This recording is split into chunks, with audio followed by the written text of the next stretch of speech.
ತುಂಗಭದ್ರಾ ನದಿಗೆ ಅಡ್ಡಲಾಗಿ ನಿರ್ಮಿಸಿರುವ ಬ್ಯಾರೇಜ್ನಿಂದ ನೀರು ಹರಿಬಿಡುವ ದೃಶ್ಯಗಳನ್ನು ನೋಡೋದಕ್ಕೆ ಪ್ರವಾಸಿಗರು ಬರ್ತಾರೆ.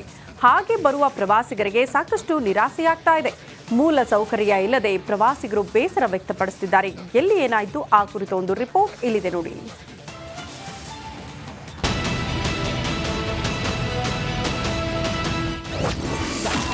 ಸಿಂಗಟಲೂರು ಬ್ಯಾರೆಕ್ನತ್ತ ಜನರ ದಂಡು. ಮೂಲ ಸೌಕರ್ಯ ಇಲ್ಲದೆ ಪ್ರವಾಸಿಗರ ಬೇಸರ. ಗದಗ ಜಿಲ್ಲೆ ಮುಂಡರಗಿ ತಾಲೂಕಿನ ಸಿಂಗಟಲೂರು ಬ್ಯಾರೆಕ್ ನೋಡಲು ಪ್ರವಾಸಿಗರ ದಂಡೆ ಹರಿದು ಬರ್ತಿದೆ. ಉಕ್ಕಿ ಹರಿಯುವ ನೀರಿನ ಮುಂದೆ ನಿಂತು ಸೆಲ್ಫಿ ತಗೊಂಡು ಎಂಜಾಯ್ ಮಾಡ್ತಾರೆ. ಕೆಲವೇ ಹೊತ್ತಲ್ಲಿ ಇಲ್ಲಿಂದ ಯಾವಾಗ ಹೋಗ್ತೀವೋ ಅಂತ ಚಡಪಡಿಸುತ್ತಾರೆ.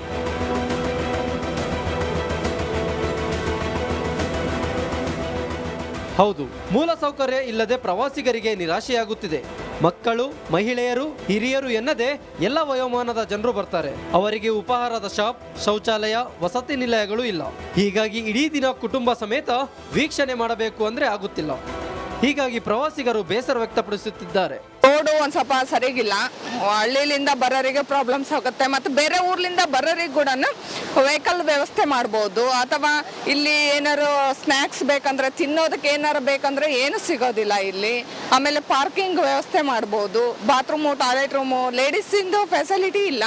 ಅವನ್ನೆಲ್ಲ ಒಂದು ಸ್ವಲ್ಪ ಸಾಮಾಜಿಕವಾಗಿ ಎಲ್ಲ ನೋಡ್ಕೊಂಡು ವ್ಯವಸ್ಥೆ ಮಾಡಿದ್ನಂದ್ರೆ ಇದು ಒಂದು ಸಾಮಾಜಿಕ ತಾಣ ಪ್ಲೇಸ್ ಆಗುತ್ತೆ. ಸಿಂಗಟಲೂರು ಬ್ಯಾರೇಜ್ ಗದಗ ಜಿಲ್ಲೆ ಹಾಗೂ ಕೊಪ್ಪಳ ಜಿಲ್ಲೆಯ ರೈತರಿಗೆ ನೀರಾವರಿ ಕಲ್ಪಿಸುವ ಉದ್ದೇಶ ಹಾಗೂ ಕುಡಿಯುವ ನೀರಿನ ಉದ್ದೇಶಕ್ಕಾಗಿ ನಿರ್ಮಾಣ ಮಾಡಲಾಗಿದೆ. ಜೊತೆಗೆ ನಿತ್ಯ ಸಾವಿರಾರು ಪ್ರವಾಸಿಗರು ಆಗಮಿಸುತ್ತಾರೆ. ಹೀಗಾಗಿ ಸಿಂಗಟಲೂರು ಬ್ಯಾರೇಜ್ ಅಭಿವೃದ್ಧಿ ಮಾಡಬೇಕು ಎನ್ನುವುದು ಪ್ರವಾಸಿಗರ ಒತ್ತಾಯವಾಗಿದೆ. ಎಲ್ಲ ಬಹಳ ಖುಷಿ ಆಗ್ತಾ ಇದೆ. ಮತ್ತೆ ಅಷ್ಟು ಬೇಜಾರನ್ನು ಆಗ್ತಾ ಇದೆ. ಯಾಕಂತಂದ್ರೆ ಅಲ್ಲಿಂದ ಇಲ್ಲಿನ ಬರಲಿಕ್ಕೆ ಸರಿಯಾದ ರಸ್ತೆ ಸಂಪರ್ಕ ಇಲ್ಲ. ಆಮೇಲೆ ಇಲ್ಲಿ ಮೂಲಭೂತ ಸೌಕರ್ಯಗಳಿಲ್ಲ. ಸಾಕಷ್ಟು ಅಭಿವೃದ್ಧಿ ಮಾಡ್ತಕ್ಕಂಥ ಇದು ಪ್ರವಾಸಿ ತಾಣ ಇದೆ. ಸೊ ನಾವು ಪ್ರತಿ ವರ್ಷ ಇಲ್ಲಿ ಬಂದು ಈ ಒಂದು ಸ್ಥಳವನ್ನು ನೋಡ್ಬೇಕನ್ನಿಸುತ್ತೆ. ಗದಗ ಜಿಲ್ಲೆ ಹೇಳಿ ಕೇಳಿ ಬಯಲು ಸೀಮೆ. ಈ ಜಿಲ್ಲೆಯಲ್ಲಿ ಇಷ್ಟು ಸುಂದರವಾದ ತಾಣ ನೋಡಲು ಪ್ರವಾಸಿಗರು ಬರುತ್ತಿದ್ದಾರೆ. ಅವರಿಗೆ ಮೂಲ ಸೌಕರ್ಯ ಒದಗಿಸಿದ್ರೆ ಇನ್ನೂ ಹೆಚ್ಚಿನ ಸಂಖ್ಯೆಯಲ್ಲಿ ಪ್ರವಾಸಿಗರು ಬರ್ತಾರೆ. ಹೀಗಾಗಿ ಗದಗ ಜಿಲ್ಲಾ ಉಸ್ತುವಾರಿ ಸಚಿವ ಹಾಗೂ ಪ್ರವಾಸೋದ್ಯಮ ಸಚಿವರಾದ ಎಚ್.ಕೆ. ಪಾಟೀಲ್ ಇತ್ತ ಗಮನ ಹರಿಸ್ತಾರ ಕಾದು ನೋಡಬೇಕಾಗಿದೆ. ಮಂಜು ಪತ್ತರ್, ರಿಪಬ್ಲಿಕ್ ಕನ್ನಡ, ಗದಗ.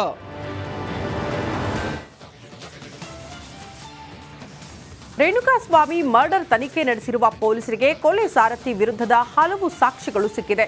ಈ ಮಧ್ಯೆ ಲುಮಿನಲ್ ಟೆಸ್ಟ್ನಲ್ಲಿ ಮತ್ತೊಂದು ಸ್ಫೋಟಕ ಸತ್ಯ ಬಯಲಾಗಿದೆಯಂತೆ. ಆ ಕುರಿತ ರಿಪೋರ್ಟ್ ಇಲ್ಲಿದೆ.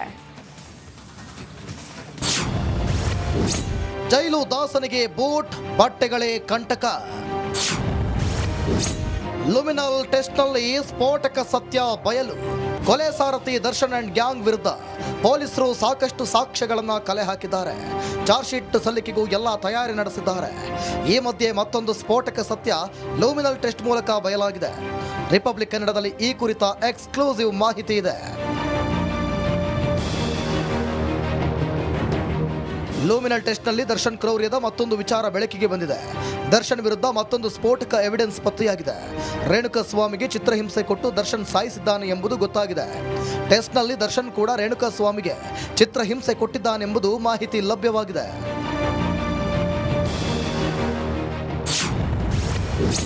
ಜೈಲಲ್ಲಿರೋ ದರ್ಶನ್ಗೆ ಬೂಟ್ ಕಂಟಕ. ರೇಣುಕಾಸ್ವಾಮಿ ಕೊಲೆ ಕೇಸಲ್ಲಿ ದರ್ಶನ್ ಧರಿಸಿದ್ದ ಶೂಗಳು ಪ್ರಮುಖ ಎವಿಡೆನ್ಸ್ ಆಗಿವೆ. ಬೂಟ್ನಲ್ಲಿ ಒದ್ದು ರೇಣುಕಾಸ್ವಾಮಿ ಟಾರ್ಚರ್ ಕೊಟ್ಟಿದ್ದರೆಂಬ ಮಾಹಿತಿ ಲಭ್ಯವಾಗಿದ್ದು, ಕೊಲೆ ಬಳಿಕ ಆ ಶೂಗಳನ್ನು ದಾಸ ವಿಜಯಲಕ್ಷ್ಮಿ ಮನೆಯಲ್ಲಿಟ್ಟಿದ್ರು. ವಿಜಯಲಕ್ಷ್ಮಿ ಮನೆಯಲ್ಲಿ ತಲಾಶ್ ನಡೆಸಿದ್ದ ಖಾಕಿಗೆ ದಾಸನ ಶೂಗಳು ಲಭ್ಯವಾಗಿತ್ತು. ಕಾಮಾಕ್ಷಿಪಾಳ್ಯ ಪೊಲೀಸರು ಕೂಡಲೇ ಶೂಗಳನ್ನು ಲೂಮಿನಲ್ ಟೆಸ್ಟ್ಗೆ ಕಳಿಸಿದ್ರು. ಟೆಸ್ಟ್ ವೇಳೆ ಶೂನಲ್ಲಿ ರೇಣುಕಾ ರಕ್ತದ ಕಲೆಗಳು ಪತ್ತೆಯಾಗಿರೋದು ಗೊತ್ತಾಗಿದೆ. ರೇಣುಕಾಸ್ವಾಮಿ ಮೇಲೆ ದರ್ಶನ್ ಹಲ್ಲೆ ಮಾಡಿದ್ದಾನೆ ಅನ್ನೋದಕ್ಕೆ ಮೂರನೇ ಮುಖ್ಯ ಎವಿಡೆನ್ಸ್ ಇದಾಗಿದೆ. ಈ ಹಿಂದೆ ದರ್ಶನ್ ಟಿ ಶರ್ಟ್ ಮೇಲೂ ರೇಣುಕಾಸ್ವಾಮಿ ರಕ್ತದ ಕಲೆಗಳು ಪತ್ತೆಯಾಗಿತ್ತು. ಕೊಲೆ ವೇಳೆ ರೇಣುಕಾಸ್ವಾಮಿ ರಕ್ತದ ಕಲೆಯಿಂದ ಮುಖ್ಯ ಎವಿಡೆನ್ಸ್ ಆಗಿ ಉಲ್ಲೇಖಿಸಲಾಗಿದೆ. ದರ್ಶನ್ ಧರಿಸಿದ್ದ ಟಿ ಶರ್ಟ್ ಮತ್ತು ಪ್ಯಾಂಟ್ ಪ್ರಮುಖ ಸಾಕ್ಷ್ಯವಾಗಿದೆ. ದಾಸ ಧರಿಸಿದ್ದ ಬೆಲ್ಟ್ ಕೂಡ ಪ್ರಮುಖ ಸಾಕ್ಷ್ಯ ಆಗಲಿದೆ. ದರ್ಶನ್ ತೊಟ್ಟಿದ್ದ ಬೆಲ್ಟ್ನಿಂದ ರೇಣುಕಾಸ್ವಾಮಿ ಮೇಲೆ ಹಲ್ಲೆ ಮಾಡಿದ್ದ ಮಾಹಿತಿ ಲಭ್ಯವಾಗಿದೆ. ಬೆಲ್ಟ್ ಅನ್ನ ಎವಿಡೆನ್ಸ್ ಆಗಿ ಪರಿಗಣಿಸಿದ್ದಾರೆ. ದರ್ಶನ್ ಶೂನಿಂದಲೂ ರೇಣುಕಾಸ್ವಾಮಿ ಮೇಲೆ ಹಲ್ಲೆ ಮಾಡಿರೋದಕ್ಕೆ ಸಾಕ್ಷ್ಯ ಸಿಕ್ಕಿದ್ದು ಬೂಟ್ಗಾಲಲ್ಲಿ ರೇಣುಕಾಸ್ವಾಮಿಗೆ ಒದ್ದು ದರ್ಶನ್ ಹಲ್ಲೆ ಮಾಡಿರುವ ಶಂಕೆ ವ್ಯಕ್ತವಾಗಿದೆ. ಸದ್ಯ ದರ್ಶನ್ ಕೊಲೆ ನಡೆದ ದಿನ ಧರಿಸಿದ್ದ ಬಟ್ಟೆ, ಬೆಲ್ಟ್, ಬೂಟನ್ನು ಪ್ರಮುಖ ಎವಿಡೆನ್ಸ್ ಅಂತ ಪೊಲೀಸರು ಪರಿಗಣಿಸಿದ್ದಾರೆ. ಚಾರ್ಜ್ ಶೀಟ್ನಲ್ಲಿ ಈ 3 ವಸ್ತುಗಳ ಬಗ್ಗೆ ಉಲ್ಲೇಖ ಮಾಡಿರೋ ಮಾಹಿತಿ ಇದೆ. ನ್ಯಾಯಾಲಯದಲ್ಲಿ ಈ 3 ವಸ್ತುಗಳಿಂದ ದರ್ಶನ್ಗೆ ಕಾನೂನು ಕಂಟಕ ಮತ್ತಷ್ಟು ಹೆಚ್ಚಾಗುವ ಸಾಧ್ಯತೆ ಇದೆ. ಮಾದೇಶ್, ರಿಪಬ್ಲಿಕ್ ಕನ್ನಡ, ಬೆಂಗಳೂರು. ಕರೆಂಟ್ ಶಾಕ್ಗೆ ಬಳಸಿದ ಡಿವೈಸ್ ಸಿಕ್ಕಿಲ್ಲ. ಈ ಎಲ್ಲಾ ಸಾಕ್ಷ್ಯಗಳನ್ನು ಸಂಗ್ರಹಿಸಿರುವ ಖಾಕಿ ಚಾರ್ಜ್ ಶೀಟ್ ಮೂಲಕ ಕೋರ್ಟ್ಗೆ ಸಲ್ಲಿಸುವುದಕ್ಕೆ ಸಜ್ಜಾಗಿದೆ. Bureau report, republic Kannada. Darshan and ಟೀಮ್ಗೆ ಅಷ್ಟು ಸುಲಭವಾಗಿ ಹೊರಬರೋದಕ್ಕೆ ಸಾಧ್ಯವಿಲ್ಲ. ಹಾಕಿರುವ 4 ಸೆಕ್ಷನ್ಗಳು ಸಹ ರೌಡಿ ಗ್ಯಾಂಗ್ ಕಟ್ಟಿ ಹಾಕುವಂತೆ ಮಾಡಿದೆ ಎನ್ನಲಾಗ್ತಾ ಇದೆ. ಅದ್ಯಾವ ಸೆಕ್ಷನ್ಸ್ ಅಂತೀರಾ? ಈ ಸ್ಟೋರಿ ನೋಡಿ.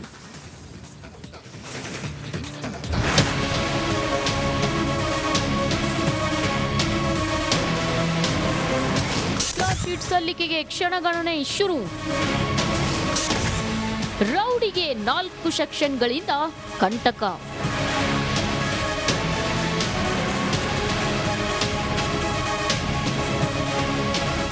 ಚಿತ್ರದುರ್ಗದ ರೇಣುಕಾಸ್ವಾಮಿ ಡೆಡ್ಲಿ ಮರ್ಡರ್ ಕೇಸ್ನಲ್ಲಿ ದರ್ಶನ್ ಜೈಲೂಟ ತಿಂತಿದ್ದಾರೆ. ದರ್ಶನ್ 9 ಟೀಮ್ಗೆ ಜೀವಾವಧಿ ಶಿಕ್ಷೆ ಇಲ್ಲ ಮರಣದಂಡನೆ ವಿಧಿಸುವಂತೆ ಆಕ್ರೋಶದ ಜ್ವಾಲಾಮುಖಿಯೇ ಸ್ಫೋಟವಾಗಿತ್ತು. ಪ್ರಕರಣ ಸಂಬಂಧ ದರ್ಶನ್ ಗೆಳತಿ ಪವಿತ್ರ ಗೌಡ ಸೇರಿ 17 ಆರೋಪಿಗಳು ಈಗಾಗಲೇ ಕಂಬಿ ಹಿಂದೆ ಸೇರಿದ್ದು, ಇಂದು ಖಾಕಿ ಪಡೆ ಚಾರ್ಜ್ ಶೀಟ್ ಸಲ್ಲಿಕೆ ಮಾಡುತ್ತಿದೆ.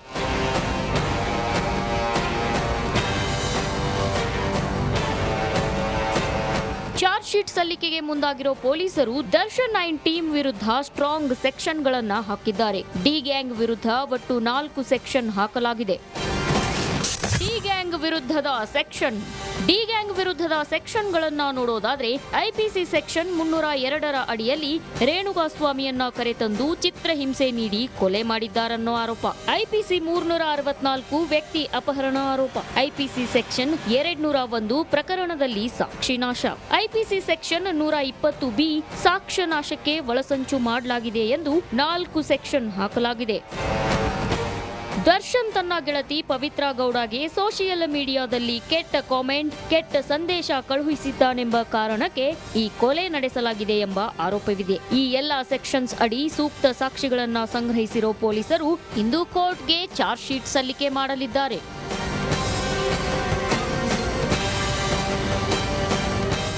Dhruvaraj, crime bureau, republic Kannada.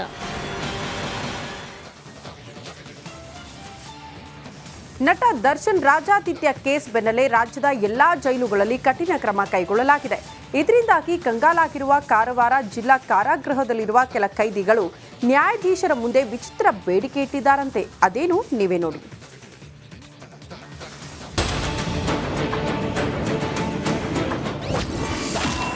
ಮಾದಕ ವಸ್ತು ಸಿಗದೆ ಕೈದಿಗಳು ಕಂಗಾಲು. ಕೈದಿಗಳ ಮನಪರಿವರ್ತನೆಗೆ ವಿಶೇಷ ಶಿಬಿರ. 2 ತಿಂಗಳು ಪರಪ್ಪನ ಅಗ್ರಹಾರದಲ್ಲಿ ಕಾಲ ಕಳೆದಿದ್ದ ದಾಸನನ್ನ ಬಳ್ಳಾರಿ ಜೈಲಿಗೆ